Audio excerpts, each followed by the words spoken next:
Purple oxalis প্রচুর ফুল দিয়েছে, একদম মিনিমাল যত্নে তৈরি করা।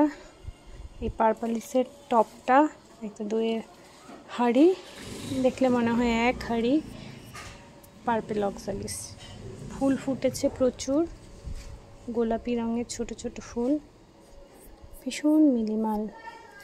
এর যত্ন শুধুমাত্র বালি, মাটি, ভার্মি কম্পোস্টে বসানো, একবারই বসানো, এখন অবধি কোনো খাবার দেয়নি। প্রায় ফেব্রুয়ারি মাসে এটাকে রিপোর্ট করেছিলাম। প্রচুর এর থেকে বাল্ব হয়েছে, সেই বাল্বের প্রচুর চারা হয়েছে।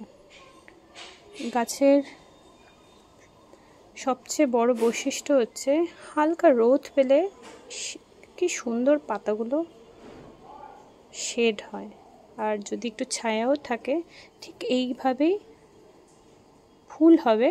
শুধু গাছের পাতায় এই শেডটা থাকবে না, পুরোটাই বেগুনি হবে, একদম দেখতে প্রজাপতির মতো, তাই না? একটা বেগুনি প্রজাপতি।